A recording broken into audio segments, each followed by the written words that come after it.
As a self-proclaimed anime connoisseur, you have to understand that when it comes to watching anime, you need to have a perfect balance. You can't always watch an overly sophisticated story with insane writing and deeply thought out themes. No. Sometimes, after a long exhausting day, you just want to turn your brain off and experience peak squabbles. I'm talking pure hype and aura, straight hands and action. That's what Solo Leveling is. It just scratches that caveman side of the brain, you know, like having your dopamine receptors spike after seeing Jinwoo overcome yet another obstacle. It's amazing.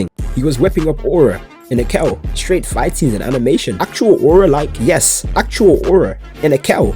And bro, the hype was amazing. Piccolo levels of aura, yes, pure aura. I think Solo Leveling hate is just way too forced. No one is saying it's like an Attack on Titan level story, but you can't sit there and deny that it's not extremely entertaining to watch. And sometimes that's all you need, man. Anyway, since it's been a while since I covered an action-based anime, I thought we may as well cover maxed out Kirito himself, so let's cut the yapping and get straight into the meat and potatoes. The opening scene starts off with a strike team exploring an island in the Dark Continent as they come across a bunch of pre-Nen Chimera ants. They're using all their cooldowns to try and take them out, but they are doing no damage. The ants must have popped strength and fire res potions. They begin overpowering the troops and start devouring all of them alive. And as much as I want to make fun of them for losing to a bunch of ants, I low-key understand. The average ant can lift up to 50 times their body weight. These ants are like the same size as humans, meaning if they weighed around 150 pounds, it means these ants could effortlessly lift 7,500 pounds. No wonder they are getting bodied. That's like the average weight of an elephant. All these brown shirt bronze card NPCs are cooked when a seemingly higher ranking mage comes in and pulls out his grimoire as he starts healing them like Mimosa. This lightning user and brawler type also come assist with the backup, and it's clear that there's like a big skill gap between them because they are low-key reverse jumping the ants. He low-key kinda looks like Alexander the Great from Fate. They managed to take out a big majority of the red ants when this white ant pulls up who's like 10x their size and significantly stronger. They go to double team bro as Gilthunder's cousin goes to pop his full ultimate, which allows the redhead to take its talons and land a finishing blow. Man, I really thought they just bodied the boss and cleared the island just for a squadron of white ants to come out of the forest. Long story short, it's over. This is how it feels coming across new enemies in Hollow Knight. They pop their Zenkai boosts as it cuts over to Endeavor's secret love child who throws out an extremely powerful flame attack against another wave of ants. And for the frontline NPCs never fail to make me laugh, bro. Like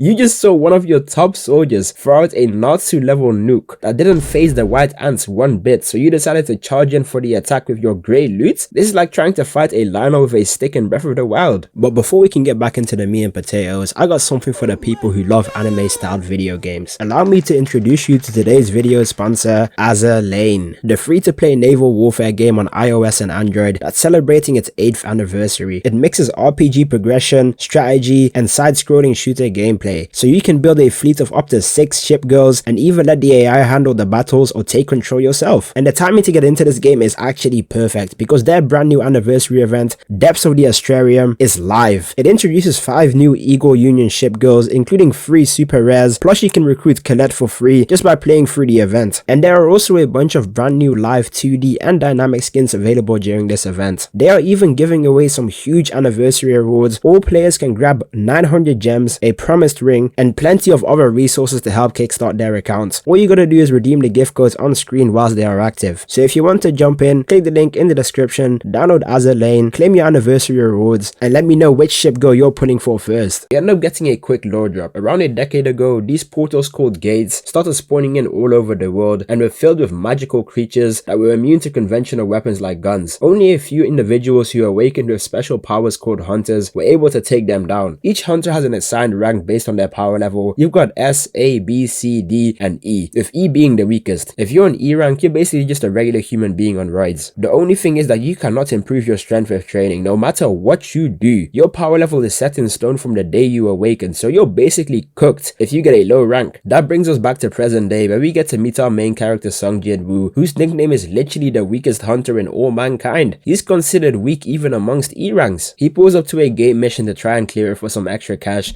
and everyone everyone is reverse glazing him, because if they send him, it basically means that the gate is probably gonna be free eats. I should probably mention that being a hunter in this verse is basically like having a regular job that just pays a lot more money. You can make some quick cash by clearing dungeons successfully, and the dungeons are all marked by the same difficulty scaling as the hunter rankings. But hey, despite Jinwoo being an Alexander Garnacho level prospect, he still managed to secure himself a redhead baddie. Remember this, my peoples. If she doesn't want you at your lowest, she doesn't deserve you at your highest. This is a real queen right here. I sure hope they get together in the end. Mr. Song is gonna be leading this raid, and it low-key reminds me of the early dungeon capturing in Magi. They were dead wrong for only giving Jinwoo this little pocket knife though, man. I see people wield bigger weapons in the UK. They enter the Skylanders portal, and Jinwoo is already getting full court pressed by Rakai. This little level 1 goblin got him ducking and weaving, and even tanked a stab to the gut. He pokes Jinwoo in his abdomen, leaving him leaking, when this guy with the Jerry curls pulls up and one taps the goblin. I thought bro was cooked, but luckily for him, his situationship is actually a B rank level healer. While she's patching him up, the others take the boss and scoop all the loot, leaving him with a singular essence stone. They are about to dip when they see that the dungeon goes even deeper. These are known as double dungeons, and usually you're supposed to like report them to the Hunter Association and wait for their approval, since it could be extremely dangerous. But because everyone wants to get more loot, they decide to vote on whether they should go. The vote's tied at 6-6, with Jinwoo being the deciding vote. He almost got turned into a Dark Souls blood splatter, but still chooses to proceed because he's the only breadwinner for his family, as his dad is a Gene Freaks level deadbeat, his mom is in the hospital, and his little sister is still in school. And you know what? I gotta respect it. But then again, you can't make money if you're dead, bro.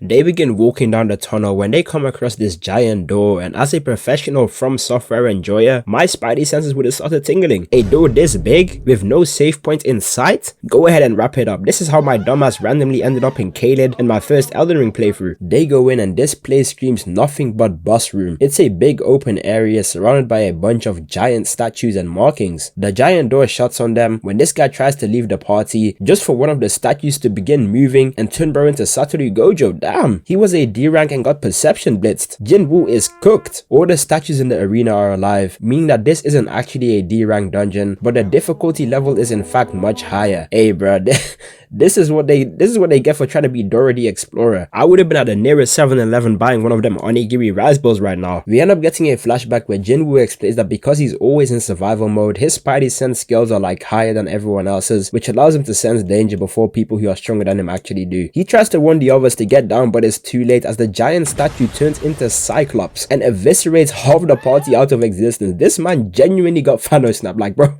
is that his ribcage? Yeah, long story short, it's over. Go ahead and reload the save file, buddy. You guys done made some Berlizzi level decisions on this run. Mr. Song got left looking like Shanks, and Joo Hee is too scared to even heal. It's actually the reason she partakes in D rank missions, despite being a B rank level hunter. He believes that these creatures are likely S rank level monsters, so they try to use the guidance to find a way to escape. First, thou shalt worship God. Second, thou shalt praise God. Third, thou shalt prove thy fate. Those who cannot follow these laws will not leave alive. Astaghfirullah. This is the type of nonsense them Fugazi Greek gods were on with Odysseus and his crew. While strategizing on their way out, this speedster says he ain't trying to die out here and hits the jets, just for him to get one tapped and crossed out of his shoes just like Berlizzi. Nothing but ankles and New Balance left. Jinwoo starts moving like Senku and realizes that the first command means they all need to bow their heads towards the statue, since it won't attack if you're below a certain height. They actually start listening to him, and it seems to have worked, as the statue lets out like a devious Sukuna type smile. One of them tests the theory by getting up, and I actually thought they figured it out, but that's when the statue stands up like a colossal titan and begins marching towards them. This guy who looks like Aryu from Blue Lock says he's a follower of God and might be able to like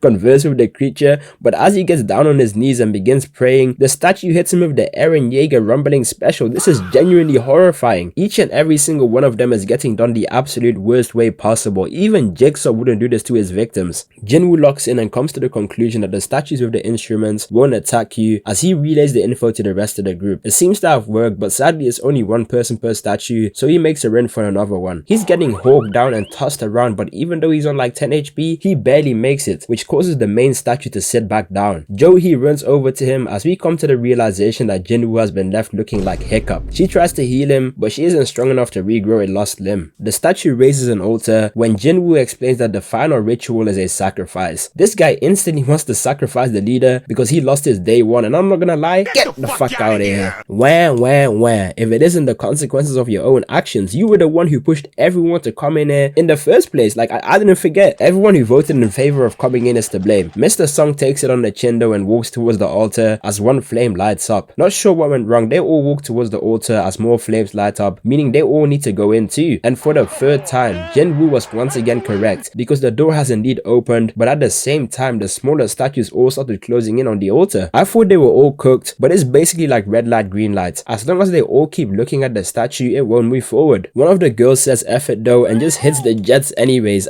I thought she was gonna like get turned into fufu, but she actually made it out the door as the door slightly closed. Jinwoo once again comes to the conclusion that they likely need to resist their temptations and resolve their fate, but no one is trying to hear all that, as this absolute dickhead just dashes him on the floor and also makes a run for the door, making it close even more. Turns out that the blue flames are basically acting as like a timer, meaning as long as they stay put for long enough, they will pass the test and walk out without issues. But that's when this guy actually makes a valid point. What if when the blue flames go out, the door shuts and they all get sacrificed? And with that knowledge, this bum says he ain't trying to take any chances and just straight up hits the jets too. Since they can't cover all 4 angles, the statues have started moving forward towards them, so Mr. Song steps up and says he'll sacrifice his life so Jinwoo and Joo Hee can make it out alive. He tells Joo Hee to carry Jinwoo out of the door, but in the final minute of extra time, Joo Hee gets cramp and can't move her legs due to being paralyzed with fear. I'd be pissed. That's when Jinwoo tells Aang to take his little fan shit and escape together, so he pulls a killua and knocks her out, carrying her out the door. It low-key reminds me of when Harness took Eren and Mikasa away from that Titan who ate their mother in episode 1 of Attack on Titan. Jinwoo takes his sword and is ready to go out squabbling, but it's not looking good. They are mixing him up in the worst way possible. It reminds me of that one mobile game called Kick the Dummy, out here doing maximum damage combos on a sandbag. They throw him on the altar, and as one of the knights goes to deliver the final blow, this weird message shows up on his screen that says he has completed a secret quest called Courage of the Weak, and he now acquired the qualifications to be a player? His heart will stop beating in 0.2 seconds, so Jinwoo says yes. He wakes up in a hospital bed with both his arms and legs like completely reattached. For a smooth second, I really thought default skin Kirito got isekai'd, but turns out he was knocked out for 3 whole days, and when the Hunter Association sent in a rescue party, the whole second section of the gate was gone and they only found like an unconscious Jinwoo. The guys from the Hunter Association are completely confused as to how an E rank like Jinwoo survived the encounter, so they ask him if he experienced a second awakening. I know I said earlier that once you get your rank, that's it and you can't get stronger ever again, but there are actually rare instances where someone gets a second awakening, where their power significantly increases. It's basically like a Zenkai boost or like a Pokemon evolution. Jinwoo starts getting excited thinking he's made it out of the mud,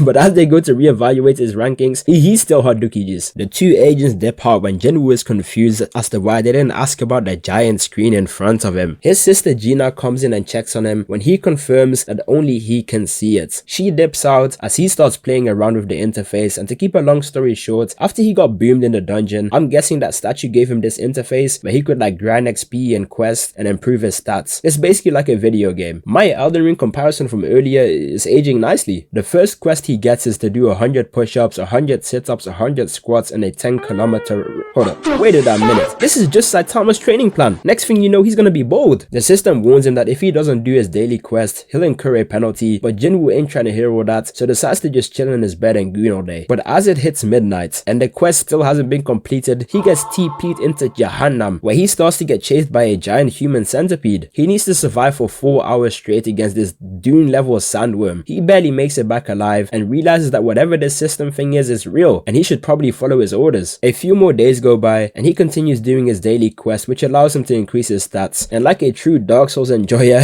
he proceeds to pour every single one of his souls into strength. You already know he's gonna be running a bunk build. It's honestly cool seeing him put in all the extra reps, as his physique and physical appearance improve. I think it's pretty clear that I'm just a sucker for a weak MC become strong trope. It always motivates me to lock in on my own life. As well as getting a 100% recovery boost after completing each daily quest, he ended up getting a stone sword key that he can use for an instance dungeon. He goes to the location and uses the key to enter the hidden subway area that only he can access. He won't be able to leave until he clears it, so let the squabble commence. He ends up getting ambushed by a bunch of goblins, and if you remember, at the start of the season, this guy was getting maxed all the way out by one of them, but this time he's holding his own against 3 of them, parrying a bunch of the hits like he's playing Sekiro. He catches one of them lacking with a stab to the gut and bodies the other with a direct blow to the cranium before slicing this one in half just like the Jericho guy. This means that at the bare minimum he's climbed to like a D rank hunter. This new system is like insanely OP, being able to adapt and improve like Maharaga in a world where everyone else stays the same is broken as hell. Whilst he's enjoying his newfound strength, he gets jumped by a wolf with a metal plate in his jaw. door? Who's he feeding, like John? The wolf is significantly stronger than the goblins and actually draws first blood on Jinwoo. The wolf goes in for another attack, but he iframes the roll, dodging him completely. He don't got one song where he needs to be doing all that. He squares off with it for a bit before charging up a Detroit smash and sending it flying with a right hook. This is really how I would do a kangaroo if I ever fought one. For context, this is the bait for my last stream where I said I could probably beat a kangaroo in a fight. Let me know in the comments if you think I'm tripping. Jinwoo is moving completely different and unleashes a Link flurry rush on the beast, but it's still standing. He realizes he needs a weapon, so opens his inventory and equips a greatsword, one slashing the wolf. Sensational. I can't help but feel like the concept of solo leveling would make such a fun video game. More and more wolves start spawning in, but he makes quick work of them as he officially reaches level 2 in the system. After realizing that he levels up faster through combat, he decides to farm the remaining wolves for easy XP, and I'm really starting to like bro. He just wants to get stronger so he can take care of his family. W mans. After clearing out the rest of the wolves, his inventory is stacked, and he also secured himself a teleportation stone needed to get out. If it was me, I'm probably returning to the nearest grace and calling it a night, but Jinwoo is hungry for more loot and levels, so decides to continue going down the subway. He fights through a bunch more low level mobs when he explains that when their name tag is white, they are weak, when it's orange, they are about equal to him, and if it's red, then they are significantly stronger than he is. He's currently sitting at level 15 with like 45 strength and 24 across all of his other stats, and man, they should just go ahead and turn this into a AAA game, bro. I would genuinely play this all day. I'm a sucker for a good open world RPG. He walks down the stairs to the final level and instantly gets speed blitzed by Python from Ninjago. The name tag is yellow, so he should be able to cook. It's just gonna be a high def fight. He tries to use his broken sword to pierce his armor, but his skills are simply too thick. Bro's getting dribbled around the arena without being able to damage the snake at all. When faced with such a tough adversity, Jinwoo gets reminded to how everyone looked down on him for being a weak hunter, which seems to be the exact adrenaline boost he needed to push past his limits. He gets up one more time and counters with his broken sword. He flies into the air and takes the snake's back like Prime Khabib and begins choking it out with brute force. Jinwoo really went 2-3 years Dagestan and forget. He's officially cleared the dungeon. Sensational. As he's doing the run back home, he comes across a soldier. He says that a dungeon break happened and all available hunters should go help fight the final boss. And NPCs in fiction will never fail to make me laugh. They see this giant Godzilla level kaiju looking like something straight out of Max Steel and decide to get a pick for the gram. Go home. A party comprised of 8 E rank hunters and 2 D rank tanks is trying to hold it off, but they are clearly outmatched when Jinwoo sees his situationship Joo Hee as their healer. Her PTSD from the last dungeon is causing her to damn near throw the whole game. This is the type of BS Cloak and Daggers players be on when it's my rank up game in Marvel Rivals. Jinwoo decides to help and charges up a Chae Hae Otani level pitch to instantly shatter the monster's defenses with his busted up sword. I thought he'd stay there and claim the bounty, but nah, bro vanishes like Batman, leaving everyone confused as to who he was. And this is truly the beginning of Jinwoo's aura farming, because a couple days go by and bro's been grinding so many side quests he's genuinely ascended. All of a sudden he's ripped, 6 foot tall, and has a K-pop haircut. Had all the nurses fawning over bro like he was Satoru Gojo himself. I know for a fact when this was airing, it caused at least like a handful of people to start hitting the gym and doing self-improvement, and I can't even lie, I was one of them. He finally gets relief from the hospital, and look bro, anytime him and his sister have like any scenes together, I get flashbanged by that cursed solo leveling abridged series called like Sister Leveling, and it's ruined my entire perception of Gina and Jinwoo's relationship. It just haunts my brain anytime I see them on the screen. Jinwoo tries to go back to his regular life as a hunter, but he won't be able to enter any higher rank gates since he's technically still an E rank. He finds a C rank gate that's willing to take him in as their carry boy, which will make him 2 million yen for participating. And hey bruh, that's 12 bands. I'm not gonna lie, I understand why he kept risking his life out there. 12k for like a day's worth of work? I would have been doing the same. We also ended up running into this guy called Jinwoo, and we can basically refer to this guy as Leland. He's a D rank hunter but is dripped all the way out with the latest magical gear because his dad is extremely rich. They ready up, but the team comp is buns. They got 4 D rank DPS and 2 C rank tanks with no supports. This is the type of comp people running quick play. They make their way deeper into the dungeon until they get ambushed by a bunch of giant bedbugs. The main party makes quick work of them, but Jinwoo still feels uneasy. His perception skills have leveled up a lot, but he's getting suspicious of the other party members. They continue to advance forward towards the boss room when they see a loot room with mana crystals that could be worth billions. The boss is sleeping, so the main party said they are gonna go get some tools to mine all the crystals, since if they kill the boss, the first gate will close and they'll lose the loot. Dong-suk tells Jinwoo and Jinho to stay behind, but as they dip out, he tells his team to seal the exit to the boss room, meaning he just betrayed them and used them as bait to draw out the boss and decrease the split. These are the worst people to do a GTA heist with. The giant spider wakes up and Jinwoo drops the helpless soloist gimmick and decides to fight the boss. Jinho says he gotta be at least B rank to even think about soloing it, but he must not be familiar with Jinwoo's game. This man is moving like a law accurate Tarnished. Let the squabble commence. He pulls out his 4th dagger and goes for a barrage of slashes trying to break through its shell. He's managing to dodge most of the hits, but is unable to do any real damage. His dagger has a drain and paralysis debuff ability, which means if he can land a crit, he should be able to do extra damage. The spider pops an acid attack, so Jinwoo drinks a swiftness pot and tries to go for the eyes, but the boss's armor is too strong to penetrate. He continues to try and speed up when he runs out of stamina and the spider sweeps him with his leg, almost knocking him out. But luckily for Jinwoo, he just completed his 10k run daily quest, giving him the full recovery reward. That allowed him to catch the spider off guard and spam crits on its head until he eventually takes it down. Immaculate. That means at the bare minimum, he's probably like a low B rank hunter right now. Jinho is completely gobsmacked, straight up flabbergasted as to how an E rank hunter just took down a B rank boss on his own, when he comes to the conclusion that Jinwoo must be like a fake ranker, someone who like fakes their rank so they can smurf in low elo lobbies. So after realizing that, he decided to suck up to him to ensure his own survival. And would you look at that, these Tonpa from Hunter x Hunter wannabes pull up right after Jinwoo smokes the boss. Dong-suk doesn't realize it was Jinwoo who killed the boss and thinks it was Jinho because of all the special gear that he's wearing. He tells him that if he kills Jinwoo, he will let him join their party and leave here alive. I low-key thought Jinho was gonna make the smooth brain anime NPC choice, but he actually decided to stand with Jinwoo and even defends him. He's low-key a W. They say bet and start walking towards them with nothing but bad intentions. That's when Jinwoo gets a notification telling him to defeat the enemies in front of him, and if he doesn't do it, he gets a penalty. Damn. But before we can even finish reading it, Baji from Tokyo Ghoul sneaks in with some sort of gravity magic sword attack, sending bro flying. Jinwoo is once again reminded of how cruel the hunter world truly is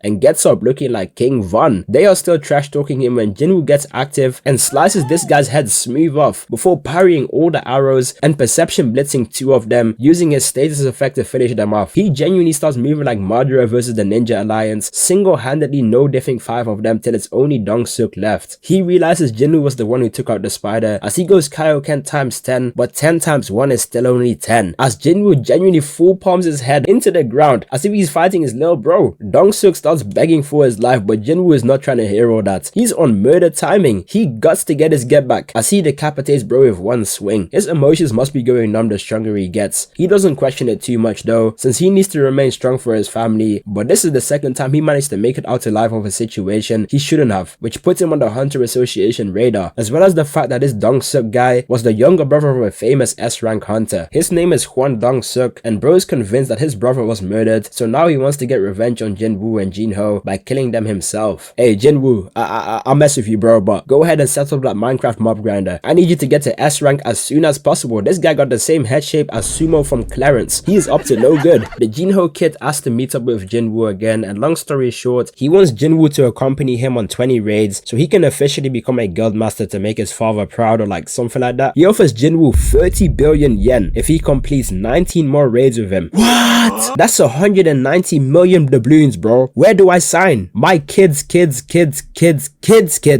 would never have to work a day in their life again. Jinwoo still declines, mainly because he realized that if he keeps grinding like the levels through the system, he can easily get to S rank, or maybe even like beyond S rank, and at that point 190 million yen will basically be pocket change. W long-term thinking, I'm not gonna lie. If an E rank can make 12k in a single day, I'm sure S ranks probably make Elon Musk levels of money. Whilst he's doing his daily quest with his sister, he sees that he can go beyond the required numbers for the quest, so he tries to max them out, which gives him a secret award in the form of another key. This time the dungeon is called the Demon's Castle and it's rated an S rank side quest, but the reward for beating it grants him the elixir of life that can cure all diseases, meaning that he could potentially like cure his mother's incurable disease. A solution to the whole reason he was working so hard in his life is right within his grasp. You already know he was gonna go. He opens it up, and this is what it feels like when you first get to the final level of any Super Mario Bros game. He didn't go in blind though, as he saved the teleportation stone from this first dungeon, meaning if he starts losing badly, he can just TP out of there. He's instantly faced by a Cerberus type creature looking like something straight out of Hades. This must be a skill check boss similar to the Tree Sentinel in Elden Ring. Jinwoo equips his dagger and starts trying to go for chip damage, maneuvering through the air like Levi Ackerman. He tries to follow up by going for another crit, but the dog ain't going for that and lands his bite attack, snatching Jinwoo's whole arm off as well as cutting down half his health. I thought he was gonna get done like he did in episode 1, but turns out he's been upgrading his other stats as he uses an Estus flask to self-heal and regrow his arm, already making him a better healer than his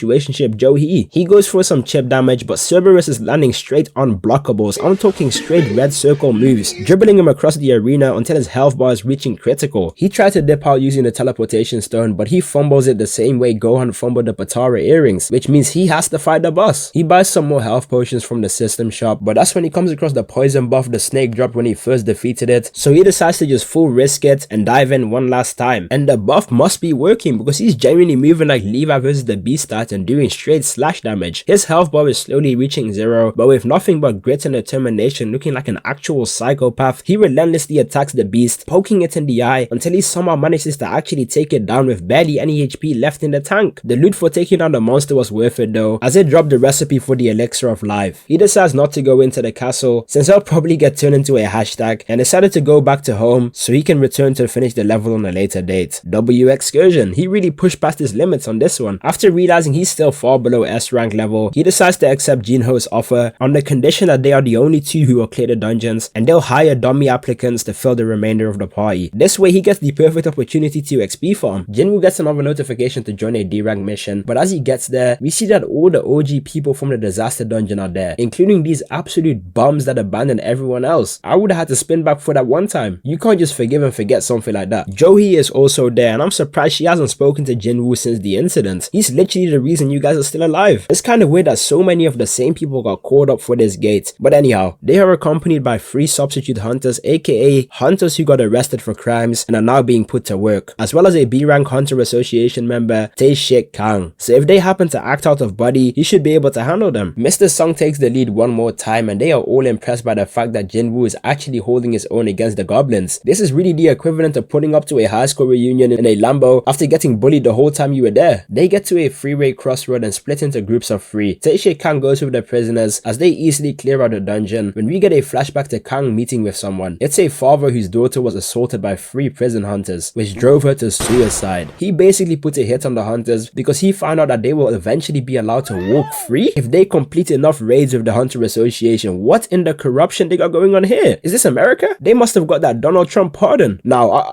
I'm not saying that is right, but I ain't saying he's exactly wrong either. He's just a father who feels so much rage towards the assaulters of his daughter, and I don't blame him for putting the bounty on their head, man. If anything, the system failed them. They should be under the prison, straight death penalty if you ask me. Senshiig Kang took the bread and completed the hit, killing all 3 of the prisoners, but unlucky for the other 2 party members, they saw what he did, so he decided to just fry them too. Man, that's tough. They were literally in the process of asking Jinwoo for forgiveness. Jinwoo, Joo Hee, and Mr. Sung rush over to the screams, but it's too late. As they are mourning the death of their party members, Kang tries to catch Joo Hee lacking. He's a true dive main, instantly went for the healers. I know he plays Black Panther on Marvel Rivals. Jinwoo managed to stop him though when Mr. Sung says he'll fight him since he's the highest rank. I thought he was gonna get fodderized since he's a C rank fighting a B rank, but Joo Hee uses a strength boosting spell, allowing Mr. Sung to low-key start applying pressure. He's low-key actually kinda cooking, pushing Senshiig Kang all the way back, and come on girl. I understand you were scared of the giant statues, but no way your legs are giving out now too. This is life or death. Your lives are literally on the line. She stopped buffing and healing him, which allowed Kang to start moving like Gran Torino, flash stepping all over the place whilst doing chip damage on Mr. Sung until he's no longer able to fight. I thought it was fries, but right at the very last second, like the true aura farmer that he is, he saves Mr. Sung and puts Senshiig on the back foot. He's confused as to how an E rank managed to stop him twice when he realizes it's the same guy he went to visit at the hospital after the double dungeon incident. When he comes to the conclusion that he must have had a second awakening after they came to visit him, Sung Jinwoo asks him why he kills people the way he does, since he puts them through excruciating pain, especially since the 2 other guys weren't even the prisoners or his intended targets. That's when bro just comes clean and says that he loves killing and does it for the love of the game. And here I thought he was some type of, Punisher, misunderstood anti-hero, stained for My Hero Academia, but nah, this guy's just batshit insane. They clash and are matching each other's hits blow for blow, as it seems like they are relatively equal. The system has identified Hunter Kang as a threat and gave Jinwoo the objective to kill him, so bro actually locks in, and you know you're cooked when someone starts jumping like these before he fights you. Bro speed blitzes him and gets chip damage with his poison dagger, so Kang locks in too and pops his cloak ability that makes him completely invisible. He thinks he has the upper hand, taking out Jinwoo's leg, but Jinwoo just pops his senzu bean and locks in even harder, damn near opening a domain expansion to one-tap him in the chest. It seems like the more killing he does, the more of his emotions and sense of self he loses. He off-screens the boss as they meet with the Hunter Association to tell them what happened, but luckily for Jinwoo, he can keep keep his secret going as Mr. Song and Joo Hee take responsibility on his behalf. W save. It's not so far-fetched of a story that a B-rank healer and C-rank mage took out a B-rank assassin type. Jinwoo and Joo Hee finally get to talk for the first time since the double dungeon raid, where she tells him that she's going to retire as a hunter and move back to her hometown since she just can't handle it anymore. And damn, I really hoped, you know, we'd get a little bit more development between these two, but I was clearly asking for too much. I can't expect romance and character development in my kick and punch anime. Jinwoo doesn't have time to ponder on a relationship though, because one of the strongest people in the verse basically wants him dead. This is the equivalent of finding out Satoru Gojo is after you. You're cooked. He links up with Jinho the next day, and he made all the arrangements for their first dungeon raid, and my Leland comparison from earlier is not even starting to sound crazy, because this man Jinho is low-key hilarious and low-key kinda clean. This man is out there posted up like Lord Garmadon. I'm starting to like this guy. They go into the dungeon, and even the people that got hired as dummy hunters don't think they'll survive, but lo and behold, an hour later and Jinwoo has cleared the dungeon. Got them all perplexed. Jinwoo is moving like a Mario 64 speedrunner, blitzing through a majority of the gates, taking on goblins, giant snakes, werewolves, and all sorts of other Lord of the Rings creatures. Matter of fact, their progress is so insane that it's starting to show up on the radar of other hunter guilds. He goes out to do some field research in the hopes of scouting Jinwoo, as it seems like he was right about his hunch. He gets Jinwoo to sit down with him so he can pitch him his offer, and he says he'll pay double what Eugene Construction does when Jinwoo asks what the White Tiger Guild building is valued at. The detective says it's around 50 billion when Jinwoo says that Eugene is paying him 30 billion yen. Jinwoo G-checks him by showing him his skills and basically tells him not to tell anyone about his secret identity. Jinwoo decides to take a small break from the dungeon raiding so he can focus on a new job change quest he got after reaching a certain level. Think about it like respecing into a new build. He drives out into the countryside and accepts the quest, and this is what it looks like when Gojo pops hollow purple. He enters the castle when he comes face to face with a knight. He tries to use his daggers to one-shot it, but it seems to be mostly immune to slash attacks, forcing Jinwoo to physically rip its head off. He continues to make his way through the waves of enemies, but they are starting to spawn in different enemy types like stealth DPSs and long-range mages. He still manages to smoothly take out the waves as he makes his way to the boss room. He enters the arena and it's looking like the same place where I fought the Godskin duo. I still get PTSD about them bosses, bro. If you know, you know. A single red armored knight walks out, and dare I say, Jinwoo finally met his match in aura? Igris the Blood Red. Up until now, the boss monsters he's had to fight were like giant-sized monsters, but this guy is human-sized, so you already know this is gonna be a war. Let the squabble commence. He instantly speed blitzes Jinwoo the same way Luffy did Lucci as he goes for a barrage of slashes, putting Jinwoo on the back foot. And look at the instant replay of the first-person POV. This is terrifying. Jinwoo tries to apply pressure, but Igris is weaving every single attack with zero difficulty and countering with some sort of like red lightning blade. After he realizes he's clearly outmatched in swordplay, he decides to ditch the blade and says, "Let's throw hands." And I can't even lie, Alex Lee, you truly cooked with the voice acting for Jinwoo. This had me unbelievably hyped because not only does he put up the fisticuffs, Igris says bet and honors him by also putting down his blades. It reminds me of this one podcast clip that I've been seeing everywhere in the UK. Get your shank, I'm gonna make it fair. Get your shank. I will give you get your shank, we go to war, we have it out. I don't want to stab you like this. You're a good guy. This is what I'm trying to say, I'm honest. I'm a righteous man. You're a man of honor. I'm a righteous man, Billy. Okay, so you had your thing, you said you got your thing, and this. I could have sword fighting. I could have pushed it in his back. I could have pushed my lank in his back, Billy. So why didn't you?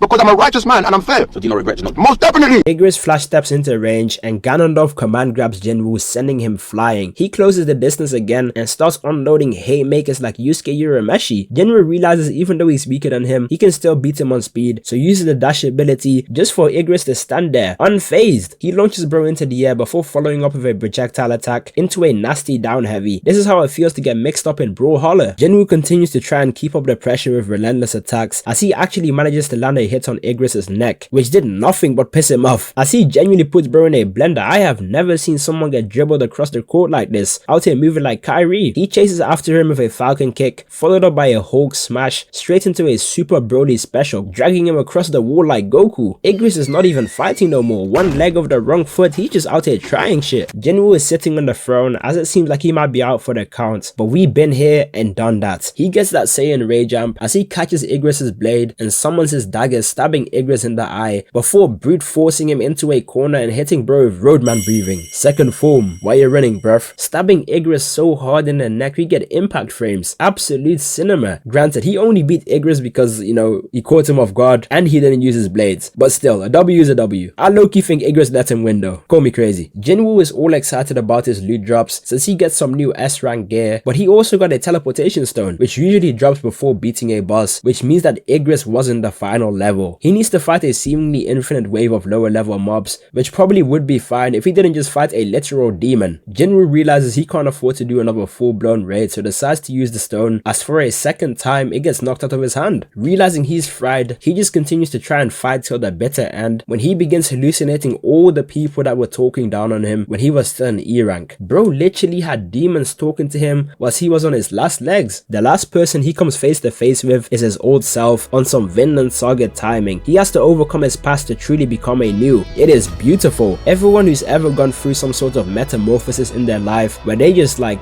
wake up one day and realize, man, I can't go on living like this, will relate to this scene. The first step to true change is accepting who you are so you can earnestly move forward and begin bettering those parts of yourself. You can't change by following someone else's blueprint, man. Like life is the hardest test you'll ever take, and most people fail that test because they try to copy others' answers, not realizing everyone has different questions. Change starts from within. Had to get you guys right with some hope core, you know. Jinwoo is faced with similar questions. Whilst on the brink of death, the image of his past self is talking down on him, saying he truly hasn't changed, only his appearance changed, putting seeds of doubt in his mind about the journey that he's on. He tries his hardest to continue fighting whilst his past self is slowly draining away all his confidence. It reminds me of when Naruto was speaking to evil Naruto. Right as one of the knights is about to deliver the final blow, the daily quest screen shows up saying he's run out of time, which means he'll be transferred to the penalty zone. Jinwoo is really luck maxing like Kazuma from Konosuba. He uses the 4 hours in the penalty zone to basically stat farm and increase all his strength abilities by farming the centipedes. He also buys another dagger that does more damage to armored foes and pops the runestone he got from defeating Igris, which allows him the ability to use objects of his minds. They really trying to turn bro into a mob. Anyways, the timer officially hit 0, meaning Jinwoo will be teleported back into the dungeon. No get out of jail free cards this time. Let the squabble commence. He's already performing a lot better than before, but the knight's head count isn't going down because the mages are just replacing the fallen knights every time he takes one down, so he changes his focus towards them instead. He begins sniping them with double daggers, which seems to be working, decreasing the number of knights drastically. He continues to cut down their numbers as he actually reverse jumps all their troops, the same way Zoro did to Baroque works. And my mob psycho comparison from earlier is holding up too, because tell me this isn't something an Esper would do, out here using Link's Ultra Hand to slam out his ops. The mages lock in and combine their magic to create a giant iron golem, but all that's done is give Jinwoo their location as he easily slays all 3 of them at once. The golem throws one last ditch Hail Mary to try and crush Jinwoo, but once again it's to no avail as Jinwoo officially beats the quest. After the system analyzes his performance, it gives him the opportunity to change his class from assassin to necromancer, which he initially declines because he put all his stats into DPS feats. He ain't trying to play backline support, but after declining, the system is basically like, hey bro, you're gonna want this ability, just take it gang, and tells him that it's a background ability, meaning it won't affect his current build and only add to his overall stats, so he finally agrees. The little evolution animation was tough though, I'm not gonna lie. This basically gives him the ability to revive anyone he has killed from the dead and make them part of his undead army loyal to him. He instantly tests it by reviving all the fallen soldiers when he realizes that means he can even revive Igris. So he walks over to him, stands over his dead body and says, erect. Alright, my bad bro, I'm sorry, I had to do it, I had to. Man, if Yago from Jujutsu Kaisen locked in, he could really be moving like Jinwoo. No wonder the higher up slimed him out. But hey, if you made it this far, please drop a like and subscribe, and bro, please subscribe. I need to hit 250k subs, bro. I'm literally not allowed to get a haircut until I hit 250k, bro. Like, I made a binding vow. Please help a brother out. YouTube thinks you'll like this video on screen next, so check it out. I also have a second channel where I post Inazuma 11 content, and I sometimes stream on my Twitch, so tap in.